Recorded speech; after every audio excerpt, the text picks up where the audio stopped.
Hi, I'm Doni. I'm Trinidadian Costa Rican. Hi, I'm Rhonda. I'm Afro-Honduran. And we are your co-hosts for Negra como soy. Or I am Afro-Latina. Every Tuesday, we'll bring you the insights, perspectives, and history of the African diaspora in Latin America. To educate, enlighten, and hopefully create a sense of belonging for you, our listeners and viewers.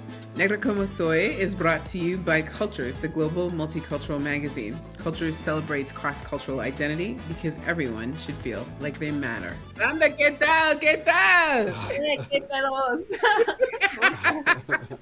Y'all were laughing because she and I just had a little thing. We had a thing because, and I'll introduce our guest in a second, but I got to finish up the thing. That she won't let die. And I told her it will never die. She will never live this down. Okay, so I love Maluma. Me and the crew are going to Spain to the Maluma concert, right? Apparently, Dr. Rhonda took that as I'm in love with Maluma, right? No, I love Maluma's music. Right? So today's episode, we're going to talk about, okay, let me say this correctly. JBalvin. Balvin. See, I say Balvin, is it?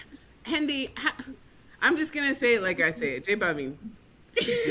Yeah, there we go. It kind of has that B sound to it, so that's cool. He's still on the B. We were talking about the B versus the V in Spanish. He was making fun of my accent. I'm coming for you. When I see you in a few days in Colombia, I'm coming for you.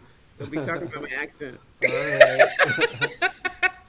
How many guys? Rhonda was talking about this guy that I was dating from Mexico, and he used to talk about my accent. Oh, your accent is cute. I would just be like, So anyway, Maluma. Well, so with today's episode, we're going to talk about JBalvin. Balvin. You got to say it fast, like that. Actually, that's perfect. And it's close. So, what Dr. Rhonda cannot live down with me is that she thought I would find JBalvin attractive, which I do not necessarily. I guess I shouldn't say that in front of people. I mean, that's not a nice thing to say. I don't want people to say that about me. What'd you say? I said it is what it is. I'm sure there's people that do think he's... I know the people would be like, well, you're not that attractive either, so don't be talking about people, right? so then I went into the list of people that I find attractive. Okay, so here we go. The Rock. You were on mute. What did you say? I said Dwayne Johnson. Dwayne Johnson. Okay. I lift weights. He lifts weights. He's tall. I'm tall for a woman. Yes, The Rock. He's multicultural. These are all the things that I love. Okay. He could be a little browner, but that's okay. He looks nice. So then Idris Elba. Same. All the things. Okay. But then she's laughing at me because she's like, well, the guy you're just dating doesn't look like either one of those. Okay. He looks more like Maluma and Balvin to me. No. Why is she saying this? Why is she saying these things to me? To me. What they look like here's why I think you thought that. Because I showed you Henry Cavill. Mm-hmm. Henry Cavill, though, y'all, is a little tasty. He's tasty. Like Superman.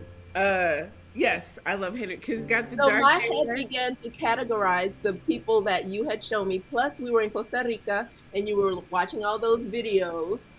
I wasn't watching the videos. I was just dancing to the music. But they had the same kind of looking guys, and so I was like, but that doesn't mean I'm not playing a video to see. I was listening to the music. I wasn't even looking at the people. See, she's never going to look I apologize sincerely from the bottom of my heart for doing the thing that we talk about in our show and also in Culture's Global Multicultural Magazine that I assigned you because of what I was seeing. I'm so sorry. Please forgive me. Perdóname. You are forgiven. Por favor.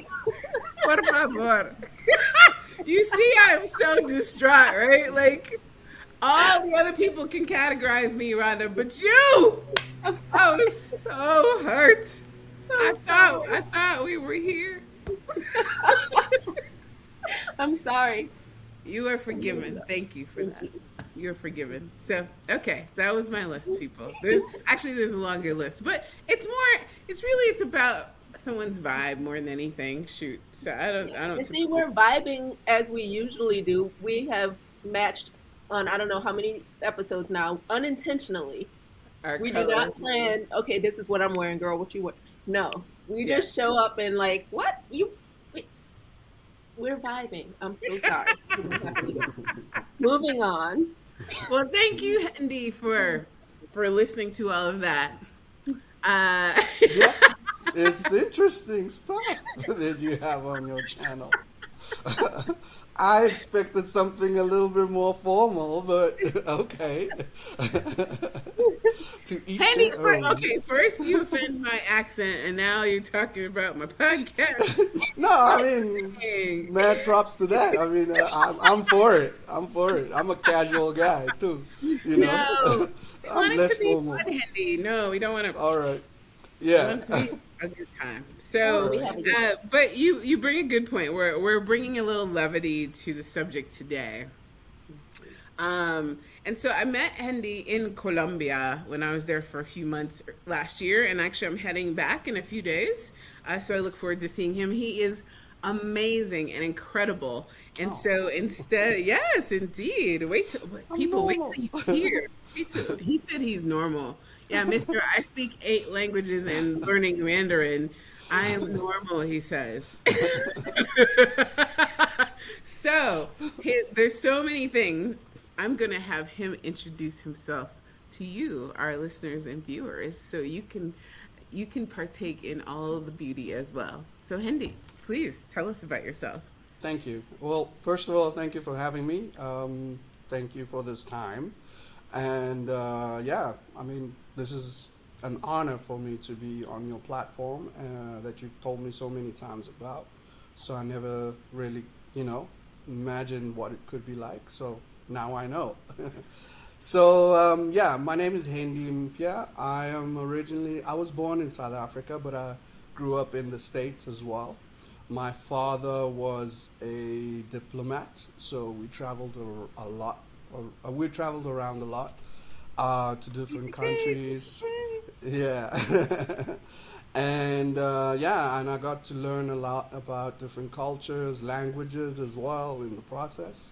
And yeah, I left home when I was like 15 to go live abroad, and I went to live in the States. And after studying and graduating from university, I decided I wanted to travel the world and open up my own companies. I decided to open up my own financial company where we invest in startups, black startups, abroad in Europe and some African countries as well. And then from there, I decided to open up another company where it's a tech and science and tech, where we help um, young black youth who've just graduated from university to come up with great ideas for science and technology. And AI is a thing that we're doing at the moment as well. And now metaverse is something that we've just entered into as well. And yeah, and that's going great. We have a lot of good candidates from almost all over the world. And then through that, I have a journalistic background. That's what I studied. So we started a digital company, and we do digital and marketing and advertising actually as well. And we worked on some big brands, and yeah, and that's also going very well. And then through that process, I and together with a partner of mine, Jem, who's from Miami, we decided when I met Jem in Brazil, we decided to open up an NGO called Talento Total, where we help black youth in Latin America. We started in Latin America. Now we've just partnered with some other entities in Europe as well. So the idea is for um, black okay, let's go Afro-Brazilians and Afro-Colombians to who've just graduated from university and they want to study, they want to maybe improve on their MBA or law. Those are the two programs that we have at the moment. And this year we are introducing what's it called? I'm thinking in Spanish. Engineering and science and technology as well. And so basically we offer 2 years of free scholarship to study in the States at any university with the context that we have. And they study for 2 years and we mentor them and then they have to come back to Colombia or Brazil and we help them and mentor them with getting a job, how to apply for a job, whether if it's because with MBA you can do whatever, any job that you want basically, and so if they want to open up a business, we help them with that, we support them with that, and and we speak to contacts for them and things like that. And the idea is that they introduce their experience that they have gotten from the United States into their communities. This is super important. So they bring back what they have learned and help other people in their communities and help other kids that want to be where they are at the moment. So we have some great candidates that have graduated from our program in Brazil, actually, and Colombia. We have one or two lawyers that have just graduated from Duke University as well. And it's a good program, and it's growing, and we have good partners as well. Netflix is one of our partners, and I forgot the name of the bank, man. It's blue and white and red colors. Not not Bank of America. No. I forgot the name, but yeah. Anyway, we have Blue, white, and red in Colombia or somewhere else. no. It used to be in Colombia and it used to be in Brazil, but now they've just decided to. They don't do commercial banking anymore. They do private. I forgot what the name. Man. Okay, I'll remember it and I'll Yeah, send send you. it to us and we'll put it in. And they're one of our big partners as well. So that's what I do. But my background is mostly journalism and TV. When I was in South Africa, I used to work for the SABC, which is the South African Broadcasting Corporation, and I used to be a commissioning editor there for 3 years until I got tired of working full time for the man, and I decided to work for myself. So so that's me in a nutshell. And I mean, there's a whole lot more, but I'm not gonna go into that. Because that's quite a large nut. Oh, yeah, I was thinking the exact same thing. That's a pretty large nut already. I come from a family of overachievers, by the way. So Yes, my father was an me too. overachiever, my brother's an overachiever, and my sisters too. So yeah. Well, and TCKs tend to be overachievers. I'm a recovering overachiever. So, self care is Yeah. important. He and I have spoken about this. Self care is Yeah. important. As he sent me a picture of himself from a hospital bed. Stress. Yeah. Stress. Gotta take some time for Yep. yourself. All right. Yep. So, we're going to get into it today. Can just talk a little bit about. Hendy's the one, he sent me, I love having friends all over the world who send me clips and keep me updated. And of course, our team on cultures too. We have, our team is in 100 countries. And wait, no, I said that backwards. 17 countries, 100 people in 17 countries. We are read in 208 countries and territories, but our team is in 17 countries. And then my friends add to that too. So Hendy sent me information when this was blowing up. And I was like, oh, this is good. This is good. So for those of you who don't know, and we've thrown around some names, Maluma, and I probably shouldn't say that in the same context because they're not both associated with the topic that we're going to talk about. But they are Latin artists. And, JBalvin is a reggaeton artist for anyone who knows what that is, and we'll put a description um, in our show description so you're more aware. And there's been quite a bit of controversy about him of late. He had a video where he had two, I'm assuming they were Afro-Latin women, but um, black presenting women in a video that he walked on dog leashes. And there was a big uproar from that, right?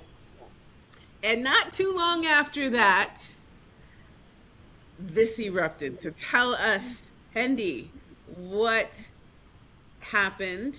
Give the listeners and viewers a little background. Okay. So in December, actually, yeah, recently in December of last year, At the end of the, December, it was almost January. yeah, Yeah. there was an organization. I've never heard of it. I forgot the name now.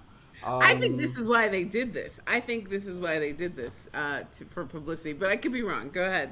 yeah, there's a new. I don't know if it's new or old or whatever, but there's an organization. It's like they they are like a black music Grammys, and they nominated J Balvin as the I think it's Afro Latino or just Afro.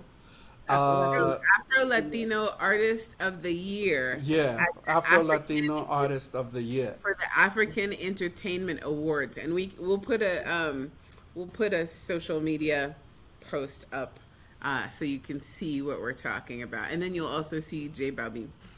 Yeah.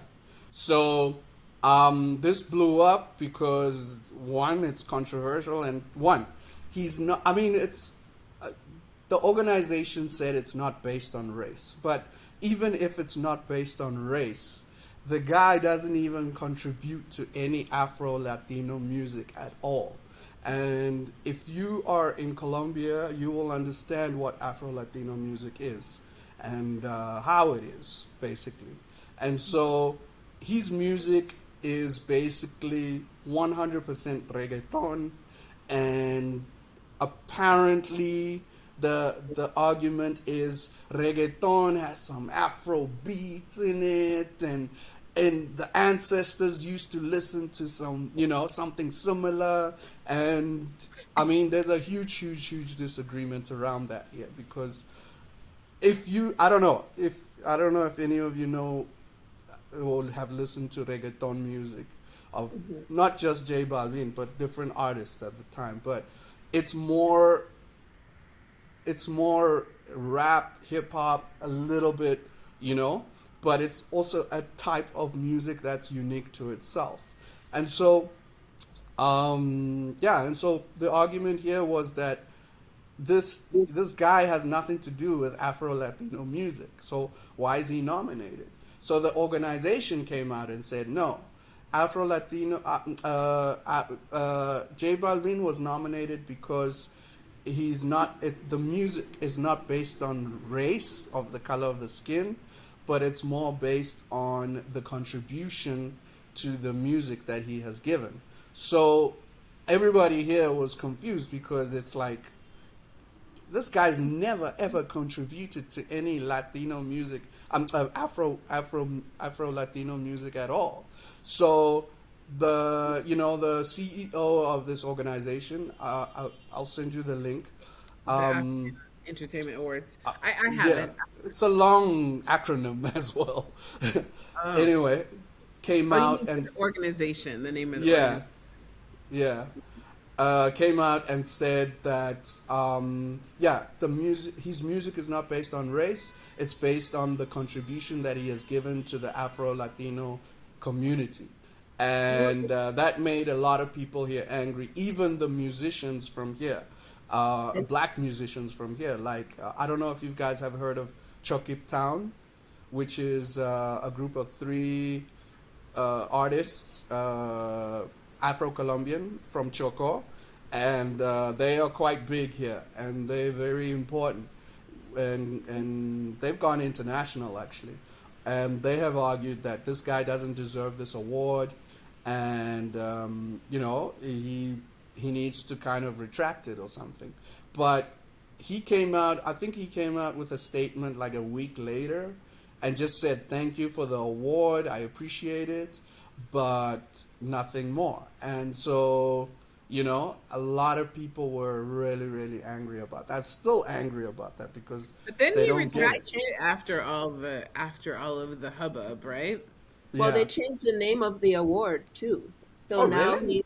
Oh, I now missed he's that part. won the Latin Artist of the Year instead of Afro-Latino. Yeah, they Oh, they changed did. it. I missed that I part. didn't know. Yeah, I didn't know either. Yeah. Because Well, there was okay, so much trouble, they changed it. so let me read some. So the CEO came out and on Twitter he had a video and he basically was saying they this particular award was to anyone who furthered the African diaspora because it is the African Entertainment Awards furthered um, African heritage through the diaspora, and they felt that JBalvin had done that, and so and as you mentioned, Bad Bunny as well. So these two, it was by vote. So they were put out there. The nominations were put out there, and then the vote came back, and that's by why, and by consumer vote, I should say. I don't know who are the ones who get to vote. However, this is what he said in his video. So one of the things, some of the um, social commentary, and again, you could see on the screen what J Balvin looks like, right? I Jackie says, "Wow, wow, wow," and he's not contributing anything to African culture. He's appropriating it. Well, And go ahead. I would even hate to say appropriating the way that person defined it, because appropriating what he's putting out, that's saying that's accepting the work that he's putting out into the body of music as something that comes from Black people. I mean, he's got people singing "Yo soy una perra en calor." I'm a dog in heat, is what his song was saying. Buscando un perro pa quedar no pegado. Like, they're singing about being stuck together in the middle of the street, like just sticking it to each other. And that's appropriating. They can have it if that's appropriating, but I would not connect that to anything coming from Black culture. I would Yeah, I say wouldn't either. from Yeah. marketing that then applies that marketing to Black music and says this is what we'll pay you to sing about. Yeah. Well, and to me, I think that those are the little keys that that make up a vision that people have in their head. You know, when you talk about stereotypes, and some people will say, well, stereotypes are rooted in truth. They may or may not be. However, or depending on your opinion, I'm not giving an opinion on that. However, when little things like this come out, so you're talking about the song, you and I discussed it about the dog and heat, being in the middle of the street and that kind of thing, or even the image of walking these two women on leashes. It's not that it doesn't happen to other people, but when you're already trying to lift up a stereotype that's given that goes to the negative part of a stereotype already, adding images like this just makes it worse, right? And I'm sure there's women's groups that wouldn't appreciate either one of those things either, but it should not be overlooked. Whenever there's a trend or a person has a trend of how they act or how they speak about a certain person or portray a certain person, they may not even realize it, but it really, I don't know, for me, it tells me how you feel deep down inside. It's like, I am going to stay away from you. I will be avoiding you because I can see how you really feel based on your entire body work and then your body of work with this type of person. And I wanted to make a point to not to include that with Maluma, because from what I've seen so far with Maluma's work, he has a few songs about Jamaica, and he has a number of songs with a number of different artists, and he seems to uplift the African culture based on what I have seen so far. So I want to make sure that those two aren't seen in the same way. But I when Jhendi sent this to me, I found it shocking, man. Or even reggaeton, from what I understand from most of my Latin friends in different countries, is seen as nasty music, right? Yeah, So even that, exactly. attributing that to Africa, it's the same theme, right? Yeah. So why would you want that to be attributed to you, especially if it's not? Yeah. Yeah, it was so disappointing to me to learn of this organization through these articles about JBalvin because I was thinking, there are so many times that there are arguments where, if you don't like what's out there, then go create your own. Here you have this Black organization that has the capability, they have access, they have the opportunity to create something better than what exists, and they just recreate what's already out there. I was disappointed more than anything else. Well, I really felt like it was a way for the organization because they were trending for a while, right? This was a big deal. I Yeah. mean, as a black person, I'm not African. They're African, but I just really found it interesting that these were choices that they had made, right? And I could be wrong, but my first thought is, okay, this definitely was a way for them to blow up a little bit, right? And they did. So. Yeah. But is that how you want to blow up? Like I could blow up as a Black female acupuncturist by going with like booty shorts and high skirts and do a whole bunch of Instagrams, but I wouldn't want to build my business in that way. Yeah. You know, Also, I'm sure I'd be very popular, but no thanks.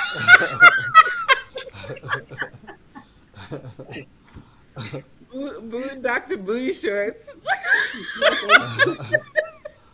also, you have to remember that J Balvin is managed by Scooter Braun now, Mm. and he and I don't know if you know the background behind Scooter Braun, but he manages Justin Bieber. I forgot her name. She sings country, and a whole lot of artists, at the moment. And he's also a little bit controversial as well in terms of his management style and what he does, and the tricks that he does and uses to manage these artists. So it could have been also a I, something to attract more listeners to J Balvin's fan base, I guess, as well. So it looks like he manages Ariana Grande, Yeah, or used to, past and present work. So Ariana Grande, Black Eyed Peas, Demi Lovato, yeah, Idina a Menzel. lot. Idina Menzel was in Frozen. She's the voice in Frozen. J Balvin, Justin Bieber, some others that I don't know. I didn't see the country artists, but so What's her name? the I forgot. background on Scooter Braun, as you were saying, he's controversial. Why? Oh, Oh, are you thinking of Taylor Swift? yeah, there we go. Taylor Swift. Well, she started as country, now she's pop. Yes, yes, Yeah, yes, yes, yeah, yes, yeah. yeah. And she So pulled away from him because she took what's the word I'm looking for, with umbrage his management of her and how uh, of her, gosh, I can't think of the words right now. the Basically, she music was, rights, her music rights as well, yes, were, yes. he has like 90% of that or something like that. Yeah. So that's why she left him. But yeah, but he's controversial because of things like that. Mm. And that's why I say is that this could have been a play to attract more listeners for J Balvin or more international listeners for him as well. Yeah, Mm. sometimes these artists do this as well. Yeah, Well, I remember you and we were talking about it because you sent it to me, and I was like, "What?" And he accepted it. He should have denied that. Like, he's not Afro-Latin. He should have, kindly. I think of Adele. Adele, who's from the UK, and when she lifts up Beyonce, when she's won different awards and other artists, and she makes sure to give props where props are due, right? yeah, So my estimation was, wow, I can't believe he accepted that award. Or you could accept it with grace and use it to uplift the people who, others would probably think really deserve that award. And exactly. I think not I think, after all the uproar, all of a sudden, he came out and thanked everybody for the award. And then it came back and he said, he didn't say I'm not the Afro Latin best or whatever. He said I'm not Afro Latin. So even that, the way he came out and said, this isn't me. I wasn't sure how I felt about it. I was like, Or you just, it sounds like you're offended now. And that's after two. I think it was 2 days or 3 days. You know. Yeah. Yeah. Well, So I mean, it took it. They were waiting, I think, to, it was blowing up. And as you had mentioned, then it just died down all of a sudden. yeah, yeah. I mean, now nobody's really talking. Everybody's now focused on the Bad Bunny concert, and the tickets here are. I mean, he's also controversial now because the tickets are like super expensive, and I mean, 90% of the population cannot afford it because it's How like much are the tickets? in dollars, I would have to say $500 for one basic, up nosebleed stands, folks. No, I do Yeah, not believe you. no, I'm serious. I'm serious. And and then let me just work out the currency here, and 20,000 pesos for 20,000 pesos. Pesos. Yeah, for let me just work out for like the golden circle, as they call it, and 20,000 pesos is about more than $1,000. What's the golden circle? Golden circle is like when you are in the middle and you see the stage like directly, and you can get closer, yeah, to the stage. So, yeah, that's a big one. But he sold out already here. So, What? yeah, There's in no way. I within mean, like, 1 hour of them saying, okay, Bad Bunny's coming to Medellin. This is Medellin we're talking about as well. CBT. He sold out within that hour because a friend of mine from the States was also trying to get tickets and he couldn't because the website was down. And When is the concert? it's in November, August. Yeah, it's What? like so far, but well, they already sold out. So yeah, and it's Medellin is quite reggaetonish, whereas if you go to Bogota or other regions of Colombia, it's more salsa and vallenato and different types of music from different regions as well. I remember when I went from Medellin to Mexico City, and they won't. The high end restaurants and clubs won't even play reggaeton. Like they refuse, Yeah, refuse. because it's pretty dirty music if you listen to it. Actually, Well, I mean, there are some good songs. I'm yeah. thinking of the first Bad Bunny song that came to my mind is Carita, and remember Rhonda in Costa Rica. We were like, I was like, what does Carita mean? But then I translated the lyrics, and I was like, oh my.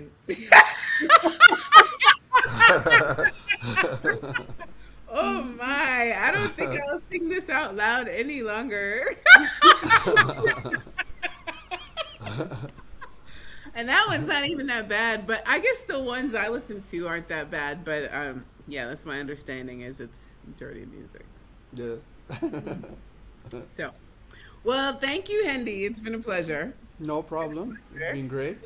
And much. we'll have to have you back on talking about your philanthropic endeavors and some of your students Okay. who Cool. Yeah. are around the world doing fantastic things. I can't wait for that. I would love for them to be interviewed as well because Yeah. they need to get into that international mindset. Another thing about Colombia, let me just mention this. A lot of Colombians here who, I mean, now it's changing, but a few years ago, Colombia has that I don't trust you type of attitude, It doesn't matter where you're from or who you are. It's very conservative. And so there's a lot of people who haven't been exposed to the international market and the international way of life. And so a lot of people are afraid to even communicate with people from outside of their own country. I mean, it's changing now with the younger generation, but it's a little bit difficult with the older generation as well still. So We that would be should great. talk sometime. Hendy's the one who introduced me to. So I was in Medellin. I was living in Medellin, and then I went to Cartagena, which is the most diverse city in Colombia. However, Hendy introduced me to Palenque, and Cali and Choco. Yeah. And also you And need to go to Buenaventura. see, so I was going to do that on a road trip this time around, but we'll see if I could squeeze it in. This trip isn't very long, but I continue my South American tour, so we will see. You maybe you could come with me. I can take time off, yeah. That sounds good. Time off. I'm gonna put you to work. No, I'm joking. Wendy, you have an amazing resume. It's was such an honor to sit and listen to you share about that, and so I Thank you. really look forward to learning more and being able to chat more. Thank you. And Yeah, I would love we'll that. try and be a little less casual next time. Yeah. No, no, no, no, no. I'm just so used to formalities, I was because gonna say, don't listen to her. We were always yeah. gonna be like, No, we're not. We're not. But I'm trying to get him to come back. I don't want him to be like, "Oh, they're crazy." he's coming No, back. no, no, no, He's no. It's all coming good. I'm back. actually, What? this is my personality, actually. So, formality is when I'm at work and I'm meeting people and I have to be formal. But, it's just a good change for me. So, thank you. Yeah. Good. We I'm want our glad. listeners to stay, so we bring our Yeah. real selves. Yeah. Thank you so much, Andy. Adios. No, thank you so much for having me and looking forward to the next one. Thank you so much. And nice meeting you All right. all. Ciao. Gracias. All right, ciao.